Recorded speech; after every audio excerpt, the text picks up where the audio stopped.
I'll give you $1,000,000 if you can make me walk. That was the arrogant challenge billionaire Walter Grayson threw at a little black girl named Amira in the middle of a busy park. Trapped in a wheelchair for 5 years after a stroke, Walter had long used his condition to justify cruelty and mockery. That Saturday afternoon, he never expected anything more than a laugh from humiliating a child playing doctor. But Amira wasn't like other children. With a calm, knowing gaze far beyond her years, she stepped forward and gently touched his knee. Moments later, Walter felt the unthinkable, a tingling sensation running down his legs. Hours after returning to his penthouse, he stood and walked for the first time in half a decade. Haunted by what had happened, Walter investigated Amira and discovered a truth that shattered him. She was the daughter of Marcus Fields, a worker who died in one of his company's unsafe construction sites. Worse, Walter's firm had evicted her family, covered up her father's death, and erased any chance for justice. But Amira had chosen healing over hate. That miracle wasn't just medical, it was moral. For the first time, Walter saw the man he had become and who he still could be.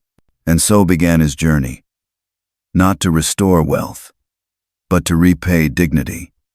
A little girl's touch became the spark that would expose a billion-dollar empire of greed and rebuild something far greater in its place. He didn't believe in miracles until one humbled him in front of a crowd. Walter Grayson was the kind of man who saw the world in profit margins and spreadsheets. At 53, confined to a wheelchair after a stroke, his bitterness only grew sharper. That Saturday afternoon in the park, he wasn't looking for redemption, just distraction. As his driver fixed the Rolls-Royce, Walter sneered at a group of children playing hospital with sticks and leaves. One little black girl, quiet and intense, caught his eye. He mocked her. "I'll give you $1,000,000 if you can cure me." The girl, Amira Fields, just 10 years old, walked over calmly and said only 4 words, "Get the money ready." To everyone's disbelief, when she placed her hand on Walter's knee and closed her eyes, something began to change. He felt a tingling, a sensation absent for 5 years.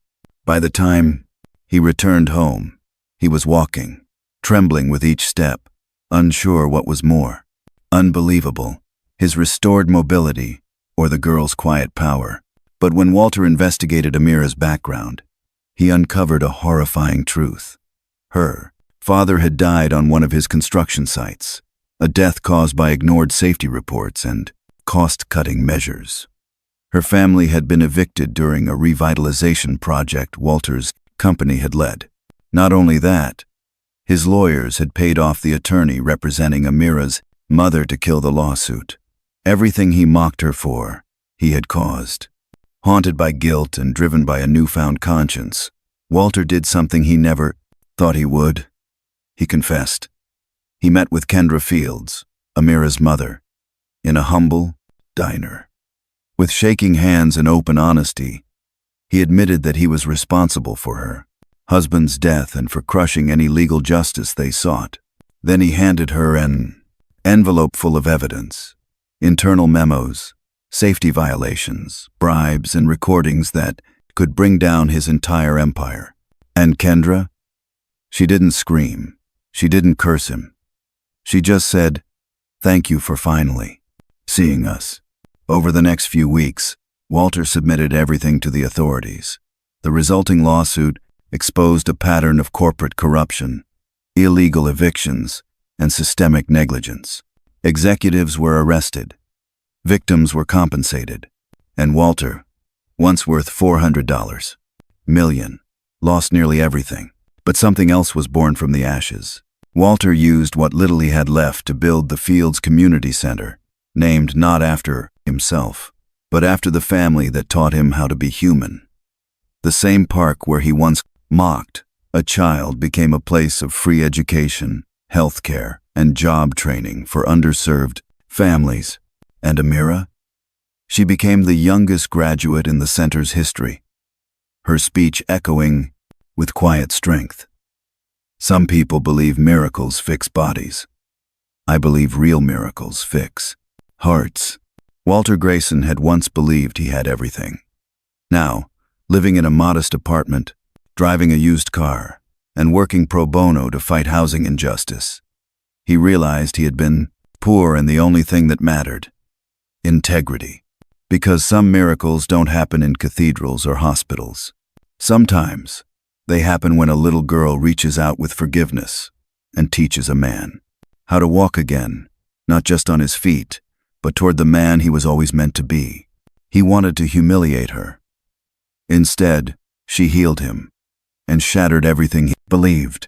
For Walter Grayson, life was measured in dominance, wealth, and control. Once a charismatic real estate mogul, his stroke 5 years ago didn't humble him. It hardened him.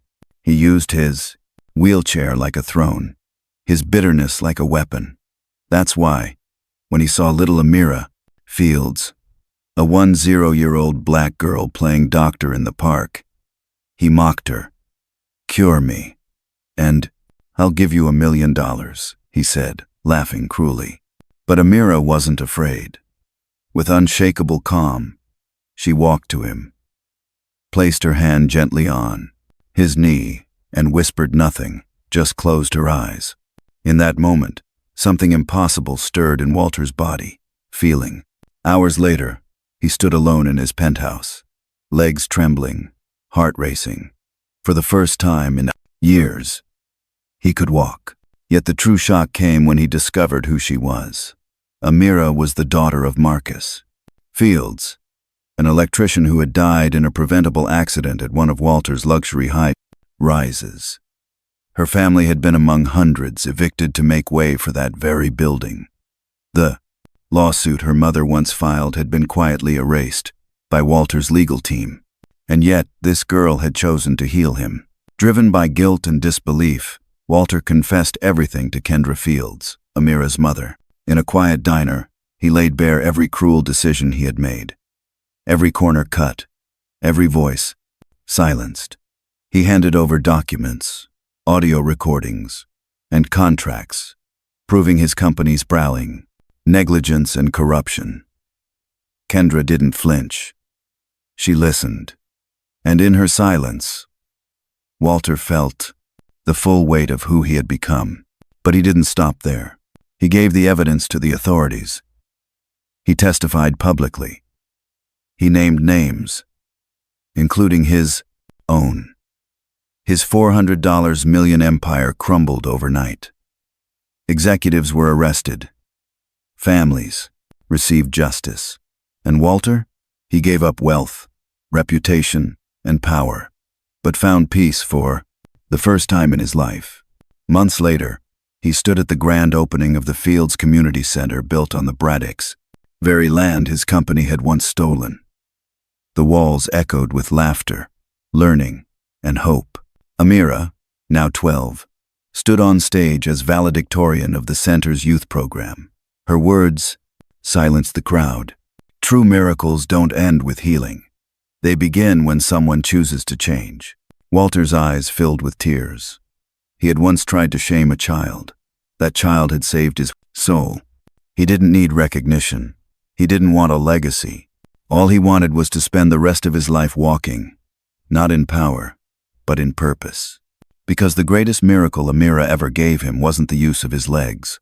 It was the chance to finally stand as a good man. He thought her touch was a game. He didn't know it would unravel the truth about his darkest secret. Walter Grayson had built an empire on steel, glass, and silence. A stroke 5 years ago had left him in a wheelchair, but it didn't make him weaker. It made him crueler. So when he saw a little black girl named Amira Fields playing doctor in the park, he mocked her in front of everyone. "Cure me, and I'll give you $1 million. She said just 4 words. "Get the money ready." And with one touch, his legs stirred for the first time in half a decade. But that wasn't the real miracle. Days later, desperate for answers, Walter discovered that Amira was not just any child. Her father, Marcus Fields, had died at a Thornton development construction site. His prizes, construction site. Marcus had warned of structural problems days before the fatal collapse, but Walter's company ignored the alerts to save costs. Then they bribed Amira's mother's lawyer to drop the case. No justice, no apology, no voice. Amira knew. She had looked Walter in the eyes that day in the park, and still chose to heal. Him, unable to live with the weight of her compassion, Walter began digging into the past. What he uncovered destroyed him. Over 1,000 people had been displaced by his company's gentrification projects. Elderly residents lost their homes. Children were forced out of schools. Lives were reduced to numbers on balance sheets. He gathered everything: emails, recordings, contracts, and confessed to Kendra Fields, Amira's mother, in person. "Your daughter healed me," he said. "But I was the one who broke. Your family." Kendra didn't cry. She sat tall, listening in silence. "Then do something that matters," she said, simply. And so he did. Walter submitted every document to federal investigators. He dismantled his empire from the inside out. Executives were arrested. Families received compensation. His fortune crumbled, but he didn't flinch. Months later, the media called it one of the boldest acts of corporate whistleblowing in history. But for Walter, it wasn't about headlines. It was about a little girl who had the power to heal not just bones but conscience. At the Fields Community Center, built on the very ground where Amira once lost everything, Walter watched her stand before hundreds as she delivered a speech that would change lives. "Forgiveness is not weakness," Amira said. "It's the choice to turn pain into purpose." Walter sat quietly in the audience. He no longer wore designer suits or commanded boardrooms. But for the first time in decades, he had something money couldn't buy: peace. Because Amira hadn't just helped him walk again. She taught him that the deepest wounds are invisible, and the only way to heal is to make others whole again. He lost everything money could buy because he ignored what truly mattered. 6 months had passed since Walter Grayson turned himself in. Once a feared real estate tycoon, he now lived in a modest apartment, far from the towering skyline he used to own. His empire was gone. His name, once a symbol of power, was now associated with negligence, corruption, and injustice. The public knew him as the man who destroyed his own company, but they didn't know why. Only Amira Fields knew. She had healed his legs with a touch, but it was her quiet act of grace that broke the chains around his conscience. Her father, Marcus, had died because of Walter's greed. Her family was evicted, silenced, and forgotten. Yet Amira, just a child, had chosen compassion over revenge. And Walter, haunted by that moment in the park, had tried to make things right. He gave every document to the FBI. He testified. He exposed the truth. But the consequences were staggering. Walter lost 80% of his fortune to restitution. His former executives were arrested, including David Pierce, his longtime legal counsel, now serving an 8-year sentence. Investors cut ties. Contracts vanished. His company, once worth hundreds of millions, was dissolved. He had hoped the truth would set him free, but freedom didn't feel like he thought it would. It felt lonely. That changed one crisp autumn morning when he received an invitation in the mail. "Tyler, Fields has been accepted to Brookstone Academy with a full scholarship. Graduation. Ceremony in May. Guests welcome. Tyler, Amira's younger brother. The boy who had barely spoken during their first meeting. The boy whose childhood had been stolen by tragedy now had a future." Walter sat quietly in the back row of the ceremony, away from reporters, dressed simply. As the children marched on stage, he saw Kendra Fields, Amira's mother, smile with quiet pride. And then came the moment that stopped his breath. Amira walked across the stage, not as a patient, not as a child, as valedictorian. She stood confidently, her voice calm but powerful. "People once said my family would never make it out," she said. "They saw our pain, our poverty, and they turned away. But one man, who caused that pain, chose to face what he had done. He lost everything and gave even more, because he realized the cost of silence is greater than the cost of truth. Walter lowered his head, tears welling. She hadn't just forgiven him, she had seen him. After the ceremony, Amira approached him outside. "You look tired," she teased, her smile warm. "I'm not tired," Walter replied softly. "I'm changed." She nodded. "Then maybe you're ready." "For what?" "To stop carrying guilt and start carrying purpose." As they walked together toward the community center rebuilt on the very land he once took, Walter understood something profound. You can't undo the past, but you can face it. And sometimes, the most powerful redemption comes not when the world applauds you, but when a child you once hurt sees you trying to be better and believes you can. He tore their world apart. Years later, he rebuilt it with his own 2 hands. 2 years had passed since Walter Grayson, once a billionaire real estate mogul, walked away from the empire he had built on silence, greed, and broken lives. Now, he walked the halls of the Fields Community Center, a place that stood as both a monument of atonement and a symbol of rebirth. The very land beneath his feet had once housed hundreds of working-class families. It had been cleared out in the name of revitalization, a sanitized term Walter had used to justify evictions, demolitions, and displacement. Among the families he uprooted was the Fields family, and among them, a little girl named Amira. She had changed everything. When Walter first saw Amira in the park, he had mocked her. A 10-year-old black girl playing doctor with friends, wearing a worn dress and shoes that had seen too many miles. He challenged her publicly. "Cure me, and I'll give you $1 million. He didn't expect her to answer. He never expected to walk again. And yet, after her touch, he did. But the real miracle wasn't his legs. It was what her compassion forced him to confront. Through her, Walter saw the human cost of every signature he had made. Amira's father had died in one of his buildings due to ignored safety violations. Her family had lost their home. And still, this child chose healing over hate. Haunted, Walter turned his life upside down. He exposed the corruption inside his company. He testified. He dismantled the business that had made him rich but morally bankrupt. The media called him reckless. Investors called him insane. But Amira, she just called him changed. Today, at the Fields Community Center, Walter was no longer Mr. Grayson. He was simply Walter, a man in jeans and a plain button-up shirt, helping prepare folding chairs for the 21 graduation ceremony. Children laughed in the hallways. Mothers lined up at the free medical clinic. Teens logged into donated computers, applying for scholarships and internships.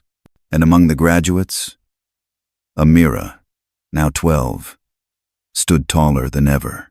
Walter found his seat as the crowd gathered.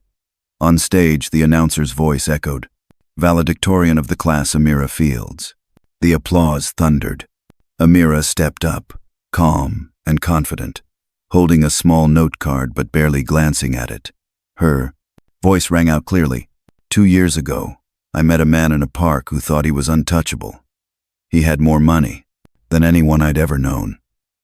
But inside, he was paralyzed long before his stroke. He didn't believe in miracles until one forced him to look in the mirror." She paused and glanced at Walter. He felt everyone's eyes shift, but she wasn't there to shame him. She was there to finish what they had both started. "Redemption is not about erasing the past," she continued. "It's about facing it, learning from it, and rebuilding what was broken. Mr. Grayson didn't give us charity. He gave us dignity, back through truth, accountability, and action." As the audience rose in a standing ovation, Walter sat frozen, overwhelmed. He had given away his fortune. He had destroyed his own legacy. And yet, he had never felt richer. After the ceremony, Amira found him in the community garden, tending to a small patch of tomatoes with some children. "You okay?" she asked gently. Walter smiled. "I was just thinking. I lost everything they said mattered. But somehow, I found what actually does." Amira nodded. "You didn't lose. You traded up." As the sun dipped behind the building that bore her family's name, Walter knew this chapter of his life wasn't an ending. It was a beginning written, not in contracts or cash, but in courage, community, and a girl who believed that even the worst among us could choose to become someone better. He took everything from them. Years later, he watched their son rise higher than he ever could. The prison was cold, but Walter Grayson didn't notice. He sat alone at the steel table in the visitor's room, eyes fixed on a letter he had received the week before. It was handwritten, in careful cursive, the return address. Brookstone Academy, one of the nation's most prestigious schools. Inside, just one line had stopped his breath. "Tyler Fields has been awarded a full scholarship." Walter had once crushed that boy's future before Tyler could even spell the word. His father, Marcus Fields, died in a preventable worksite accident on one of Walter's buildings. His mother, Kendra, lost her home in the wave of forced evictions Walter signed off on. The lawsuit that could have helped them? Silenced by bribes, paperwork, power. And still, Amira, their daughter, had healed him. She didn't just restore the feeling in his legs. She forced him to feel everything he had tried to ignore. Walter had gone on to confess, to testify, to dismantle the empire he built on exploitation.